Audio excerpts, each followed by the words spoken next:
hold music. You want to avoid it, and so do your customers. So say goodbye to hold music and hello to faster, smarter support with Salesforce. Make service more personal and agents more productive using built-in trusted AI. Then watch costs and wait times drop and satisfaction soar. Support customers in a whole new way with Service GPT. Learn how at salesforce.com/service GPT. I'm Elise Hu. And I'm Josh Klein, and we're the hosts of Built for Change, a podcast from Accenture. On Built for Change, we're talking to business leaders from every corner of the world that are harnessing change to reinvent the future of their business. We're discussing ideas like the importance of ethical AI or how productivity soars when companies truly listen to what their employees value. These are insights that leaders need to know to stay ahead. So subscribe to Built for Change wherever you get your podcasts.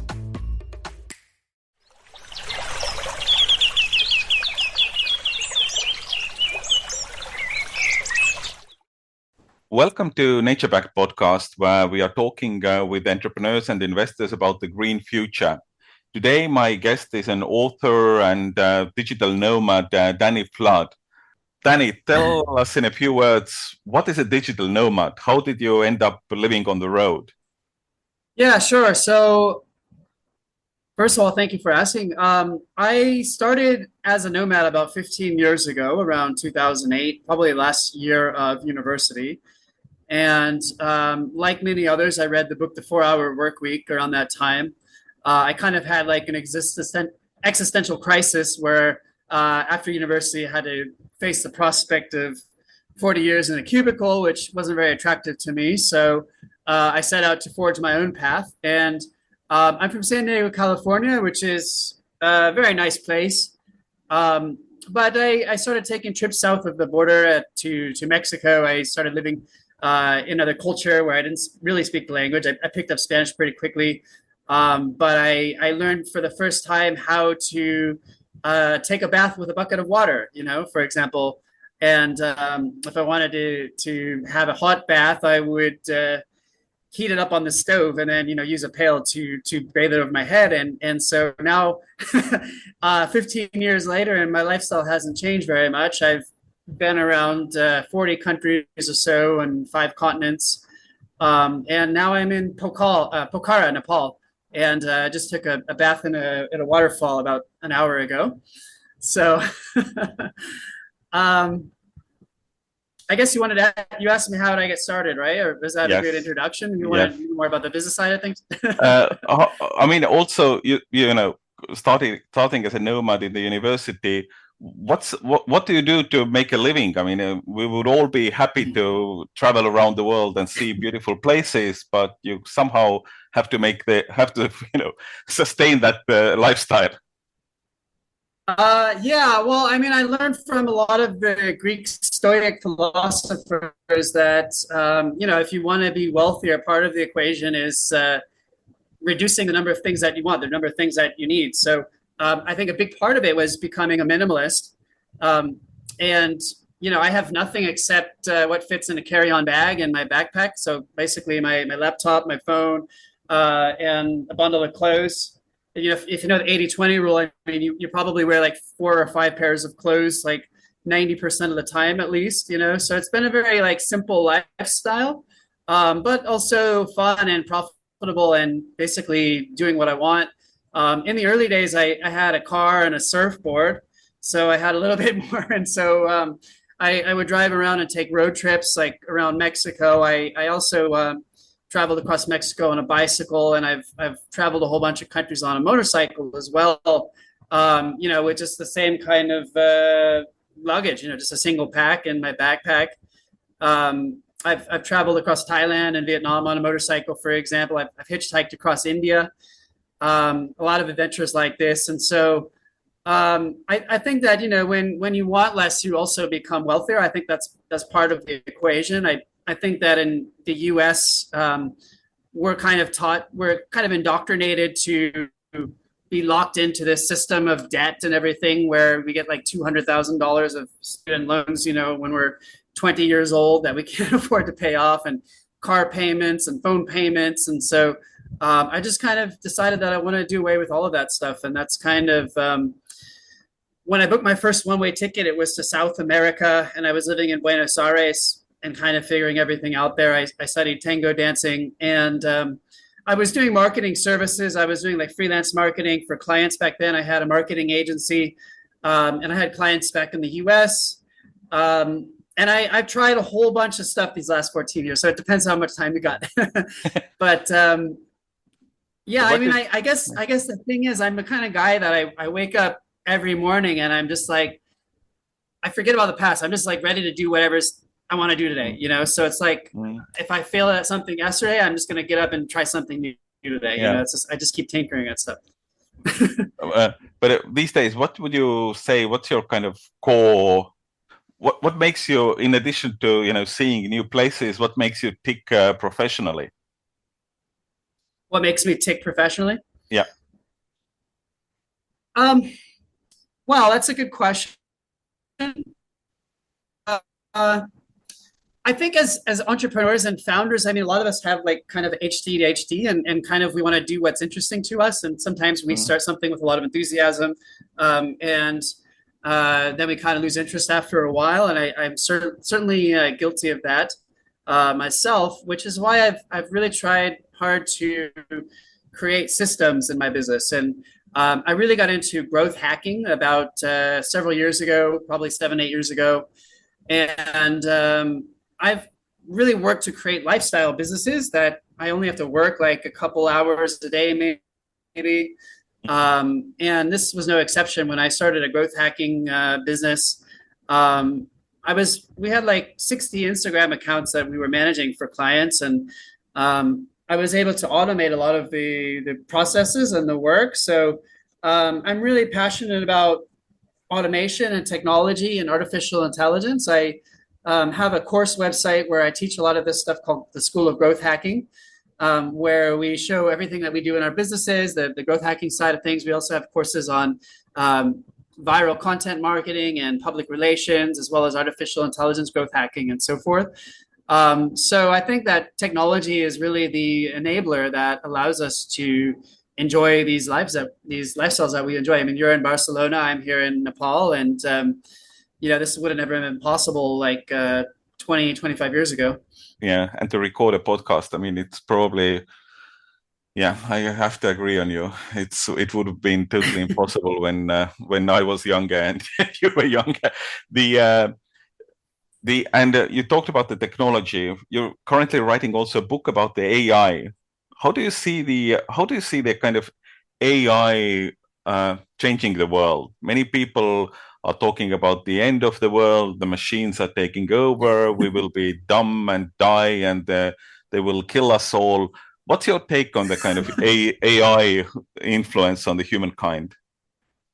Well, if it's going to be the end of the world, I probably won't care anyway because I'll be dead. So, you know, death offers a sort of peace, I guess, as I say, rest in peace. But I prefer to think of it positively and think about, you know, how we can use AI and technology to create a lifestyle of freedom and abundance.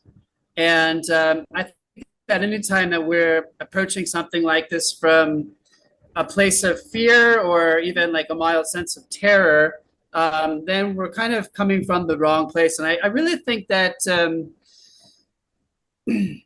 what we get from AI is kind of a reflection of what we have in our own minds. You know, I mean, AI doesn't really have a will of its own. It basically manifests, well, not yet. It basically does whatever you tell it to do. And at this time, I think that it's kind of like the discovery of fire in a sense, like in terms of how important it is. And we all understand that the implications are very large, but we haven't found all the practical applications for it. And so as a growth hacker and someone who's trying to innovate in this space, I mean, that's where I kind of tinker and try to find the practical applications and so forth. And we teach this to people in our community. And I've always been a person that's very methodical.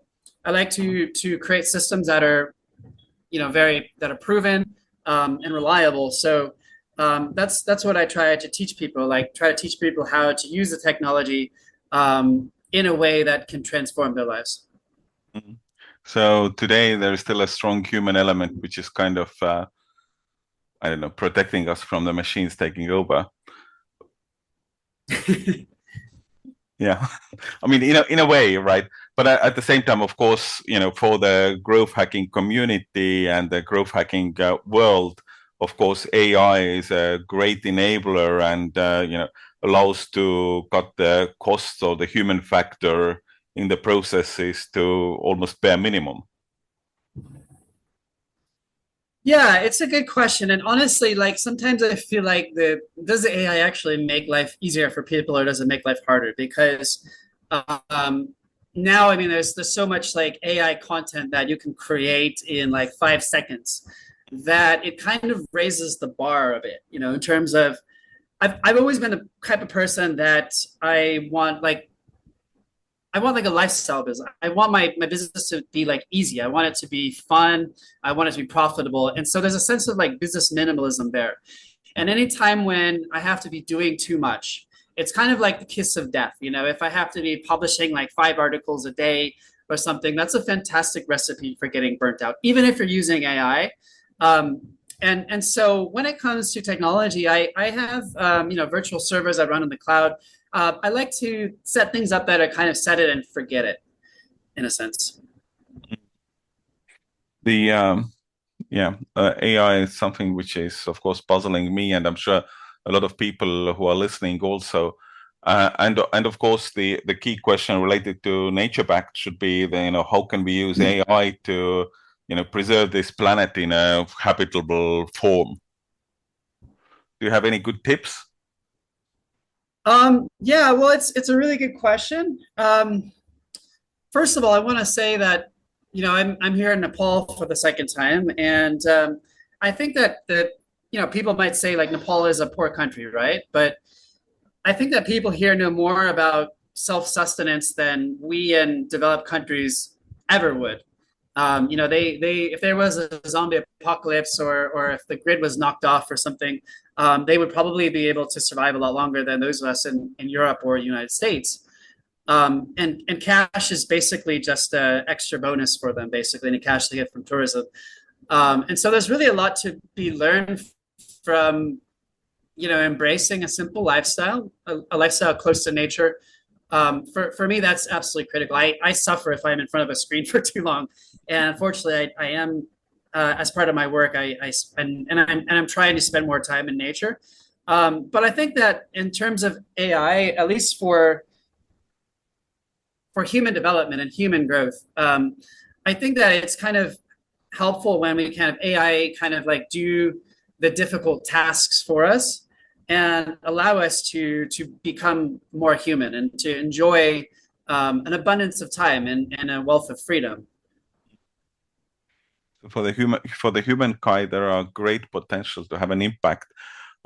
Thinking about a little bit wider, the humans' relations to the planet and the planet we have been destroying with our, how to say, global lifestyle of economies or the global economic growth drives.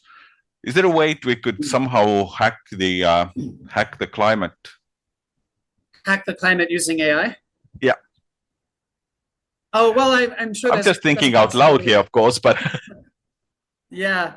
Well, I'm certain that there's a possibility. I don't know if we've gotten there yet. I'm sure you're familiar with Peter Diamandis's work, right? Yeah.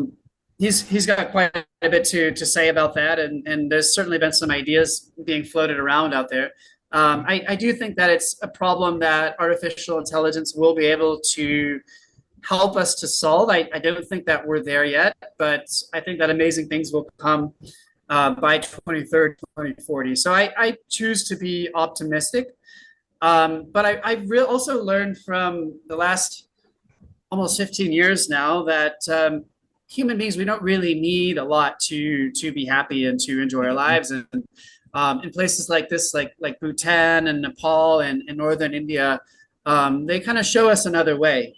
Like Bhutan, they don't measure the gross domestic product, for example. They measure the gross happiness product, I think it is, or quotient. So happiness can come from just embracing a lifestyle of one that's not based on perpetual economic growth, but here people live close to nature. You can walk 50 meters and you're swimming in a waterfall, or you can go 60 meters and swim in a lake or whatever. And so people have really embraced that lifestyle here. Yeah, it's shocking for me that I couldn't reach you on LinkedIn because you were in the waterfall at the time. It's the challenges of the 21st century, but it somehow nicely puts a picture on the kind of different lifestyles of this world, and also to your comment about how these nations will be probably surviving longer in the case of apocalypse.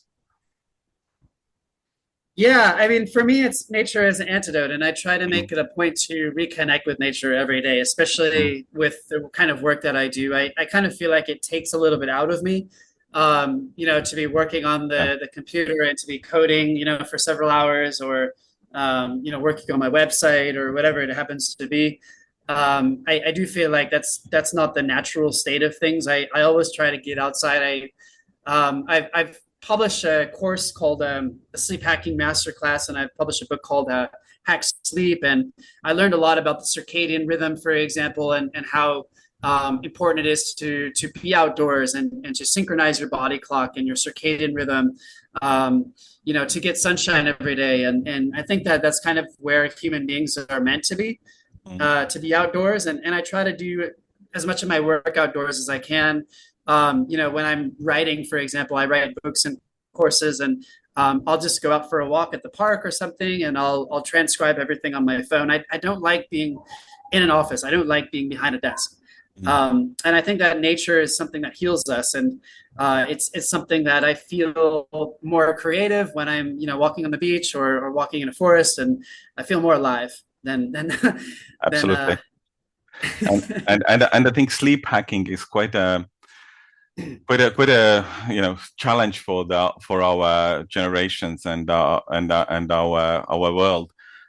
My best story about sleep hacking comes from maybe 10 years ago or something like that, when I was running a panel at the Finnish health tech annual event, and the panelists were all sleep specialists. There was a sleep technology guy, there was a sleep professor, and somebody, the third person. And I started off the panel with a question: how many hours did you guys sleep last night? And the answers were, from 5 to 6 hours, I think. So I asked for the technician at the venue to switch off the lights and asked everybody to be quiet, and we can solve the problem here together. Unfortunately, they didn't fall asleep in silence for very long, but at least we ran the panel in the darkness, so everybody could, put their sleep, visualize their sleep challenges. Yeah, I think it's a product of that monkey mind and high cortisol production. We're chronically overstressed all the time, and that's really not how human beings are meant to be. When we have cortisol being produced in our brain, it's meant to help us to solve a difficult task. Like if we're encountered by a wild animal or something, to get out of that situation in, like 15, 20 minutes, and then go back to a normal state. And unfortunately, we're all like chronically overstressed, where we're producing cortisol all of the time. And so it's really not natural. It really takes a toll on people's performance and their ability to get proper relaxation. I'm Elise Hu. And I'm Josh Klein, and we're the hosts of Built for Change, a podcast from Accenture. On Built for Change, we're talking to business leaders from every corner of the world that are harnessing change to reinvent the future of their business. We're discussing ideas like the importance of ethical AI, or how productivity soars when companies truly listen to what their employees value. These are insights that leaders need to know to stay ahead. So subscribe to Built for Change wherever you get your podcasts. This episode is brought to you by Shopify. That's the sound of switching your business to Shopify, the global commerce platform that supercharges your selling. Harness the best converting checkout and same intuitive features, trusted apps, and powerful analytics used by the world's leading brands. Stop leaving sales on the table. Discover why millions trust Shopify to build, grow, and run their business. Sign up today for your $1 per month trial period at shopify.com/tech23. I'm sure your book gives a lot of answers to that, but can you give to our listeners a short version of how to get rid of this extra production of cortisol? Okay, well, it's kind of a complex topic, and I have to preface that I'm not. But I do have a course called Hack Time where in conjunction with sleep hacking, I try to help people to perform their best and to get more done, to be 10 times more effective and efficient. And so the book, Birth of the Superhuman, which I'm launching soon, is kind of a holistic culmination of these different kinds of topics to help you perform better, to help you be happier, to be more efficient, more effective, and also improve your sleep. And so cortisol, it's known as the stress hormone. And there are a lot of natural ways to counteract cortisol. Cold exposure, for example, taking an ice bath. That's one of the reasons why I go out and swim in the river every day in the ice cold water. It really helps to relax us. Listening to relaxing music, singing songs, dancing. Actually, I have a whole list of things you can do to. Let me see if I can pull that up here. Give me a second. We can add it to the. We can also add it to the show notes. So when the episode is published, if you have published. Yeah, I've got a whole list actually. Mm-hmm. It's for like leaders to perform their best. Mm-hmm. Okay, yeah. So it's a blog post that I wrote, 14 strategies for leaders to cope in high stress situations. And all of these are designed to help you to reduce cortisol, to perform better, to relax. So there's a number of things like personal practices that I try to do every single day. I think that as an entrepreneur, it's a very stressful environment that we're constantly exposing ourselves to, like high risk, high stress, high pressure. And so these are like a set of personal practices that I try to do every day because as an entrepreneur, like I'm used to waking up and then, getting an email that I don't want to get or having something being rejected or having a customer cancel their contract or failing at something or the website's broken, constant like bullets flying past your head. And so the first thing is I try to get a lot of sunlight throughout the day. Like as soon as I wake up, sunlight produces serotonin. And I try to get a lot of sunlight during the middle of the day because that's when the sunlight is at the strongest. I also try to get some kind of movement every day, some kind of exercise. Our bodies are built to move, and our bodies and brains balance themselves through movement, and it also helps to release a lot of stored tension. Third, I mentioned, spend time close to nature, appreciating the natural abundance. Fourth is breathing exercises. So breathing exercises help you to stimulate your vagus nerve. Sometimes I will do some squatting actually because that forces me to breathe into my gut and not through my shoulders and chest. To kind of purify my gut and detoxify. I'll take long, deep breaths, holding for 20 seconds and slowly exhaling. Every day I'll do fasting, for example, and fasting really helps me to stay focused. So I probably usually don't eat until like 1 or 2 in the afternoon, and that helps me to be a lot more focused in the mornings when I'm working. 6, listening to the sound of birds singing helps to reduce stress. And you can even do this on YouTube, even if you're not in the countryside. 7 is walking barefoot in nature. You go to a field where you can walk on some grass, or if you're near the ocean, you can walk in the sand. 8th is try to limit or reduce exposure to whatever it is that's bringing you down. So if you're having a crisis with your website, try to focus on something else that you could do productively. Anytime, I speak from experience with that one.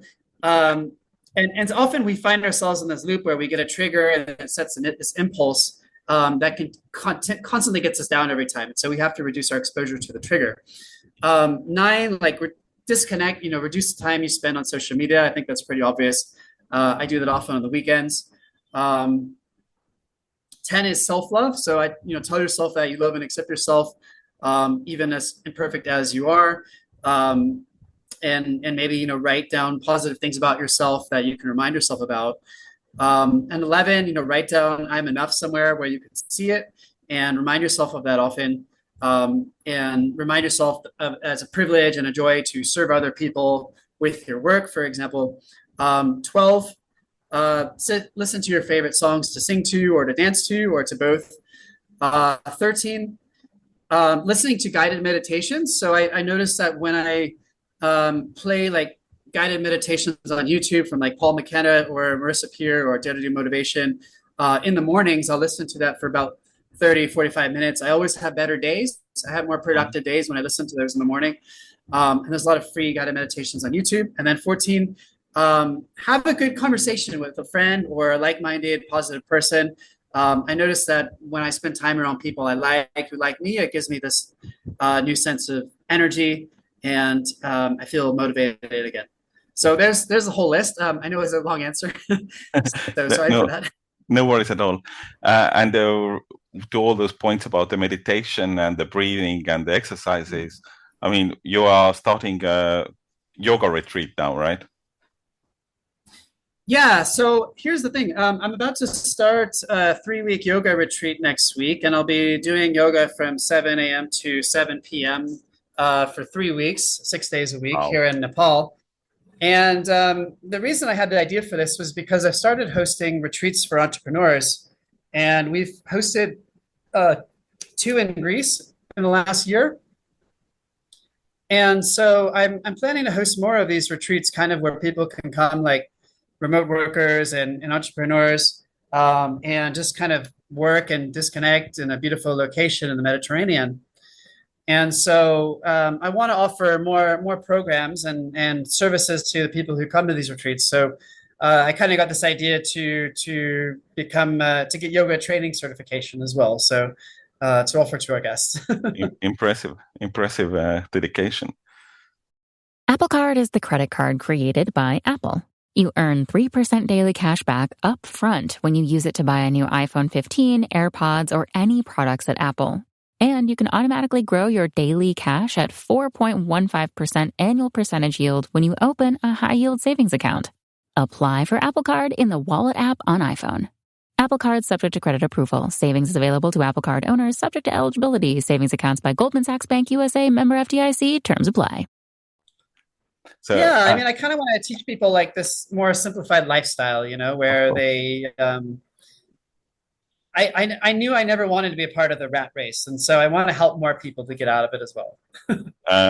Yes, can totally agree with that. The challenge for us is, of course, that we cannot publish the episode during the 3 weeks because you cannot share it to your social media while doing yoga. I can share it. I will be free from 7 p.m. afterwards. So. You should stay away from the social media, right? For all the lessons you just shared. But anyway, from the reader's perspective, we will add a link to the list of if they forgot something about how to sleep better. We'll add a list to the show notes. We will add a list to your kind of upcoming book when it's published. And in addition to yoga retreat, what are the next challenges on your? I mean, you probably wouldn't like to call them challenges, but the next great things which you are looking forward during the next half a year or a year. Well, that's a good question. We plan on hosting more of these retreats, and I kind of want to introduce people to this new way of lifestyle, this new life, and kind of help them to simplify their lives. Like we have these retreats in Messina in the Peloponnese in Greece, and we have this big house. Next year, we'll have 2 houses with 11 bedrooms, and people can come there for a month or even 2 months and just work in a beautiful location. We have like a big balcony with a hammock and couches and a desk with like 12 chairs. So it's a perfect place for people to just kind of come and disconnect and live close to the sea. And we got the mountains all around, and you can work as much or as little as you want. So I do want to host more of these retreats. And I also have my site, schoolofgrowthhacking.com. We've been featured on AppSumo. So I want to grow that as well and grow our community. We have about 2,000 students now. Continue to serve that community. We also have a number of webinars that we do every month on topics like artificial intelligence and how you can use artificial intelligence to become more productive. And then I also have this book launch. So one of my goals was always to have I probably have about 10 books that I've self-published myself, but I wanted to have a traditional publisher for one of my books. So that's the goal with this next one, The Birth of the Superhuman. And it's just basically helping people to unlock a new level of performance and to create that freedom through this holistic system that I've developed that blends like proven practices, technologies, AI, and systems to unlock greater levels of creativity and productivity and potential. Danny, as a digital nomad, do you actually have a home? Oh, that's a good question. Well, I believe that home is wherever you make it. And I think that anywhere it can be home. I think that home is a place that feels familiar to you, a place that feels comfortable. And when I travel, I go to new places and there's all this novelty and it feels like life speeds up. It's so exciting, but it also strips away your comfort zone. And so I think that home is... First, the bad news. SAP Business AI won't help you generate cubist versions of your family's holiday photos. But it will help you understand which supplier is best to help you roll out your plant-based packaging in Southeast Asia, or identify the training your junior project manager needs to rise up the ranks, and automate repetitive tasks while you focus on big innovations, so you can be ready for the next opportunity. Revolutionary technology, real-world results. That's SAP Business AI. Brooks Running has a new shoe for you runners out there. Did you hear that? Better turn up your volume. In fact, turn it up to the max. Introducing the all-new Ghost Max. It's got all kinds of things to make your knees and ankles feel protected, like Max Cushion, Max Soft Landings with DNA Loft V2 foam, and Max Smooth Rides with their Glide Roll Rocker. Feel better on your run with Ghost Max. Learn more at brooksrunning.com. Where you feel like you can just relax, you can kind of lower the armor. You feel like you're in a comfort space, the people that you love around you. And so anytime that you have those ingredients, I think that you have a good home. Do you think the do the digital nomads often have a physical home? Like, I don't know, the house, apartment, whatever, where they keep most of their belongings, or do people you meet on your travels actually, live in the backpack? Well, that's a good question. I know that a lot of, I personally, I have some things at my mom's house that I left there several years ago, like a surfboard and a bicycle.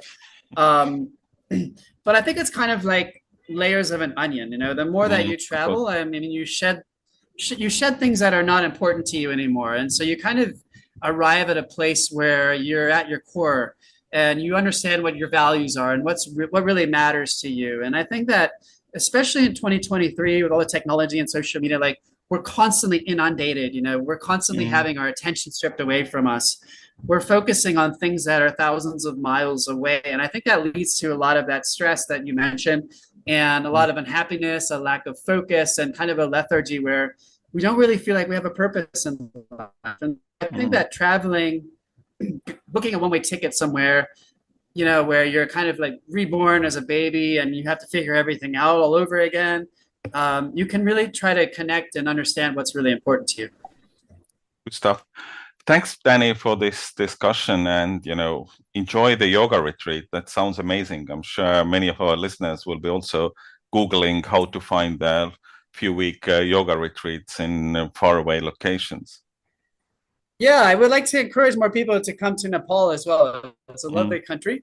It's raining quite hard today, but normally it's really beautiful. I came here about 3 or 4 years ago and totally fell in love with the country. I was like, wow, I need to stay here longer. Most people come here to do like trekking, like they want to go to Everest Base Camp or Annapurna, so they'll come for like 7 days or 10 days. But I would really encourage people to stay longer, and this place really kind of grows on you. You can kind of absorb the local culture and lifestyle, and it's also very inexpensive here. It's a great place to remote work, but there's not really a lot of remote workers here. So, it's quite easy to live on, $500, $600 a month here because it's so inexpensive. And from the climate perspective, of course, if you have to fly to Nepal to do a 1 week climbing exercise, it makes absolutely no sense. Go for longer. Yeah, I agree. Good. Thanks, Danny. All right. Thank you so much for having me. Bye-bye. I'm Iris Ichishita, mother of 2 digital natives, CEO and co-founder of Tokens Collectibles, and co-host of the Tokens podcast. Hi, I'm Jeff, father of 3 digital natives and one of your hosts of the Tokens podcast, where we cover a variety of topics. Topics such as digital collectibles, blockchain, Web3, and raising children who are digitally and financially literate. So, if you're a little crypto curious and want to dip your toe into the Web3 waters, then join us on Tokens.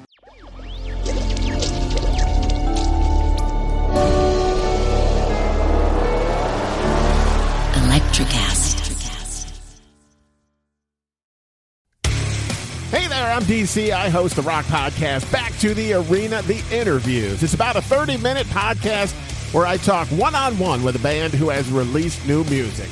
You can find us on all the best podcast sites like Spotify, Apple, Google, iHeartRadio, and more. If you're a rock fan like me, subscribe today to Back to the Arena, The Interviews. Electricast.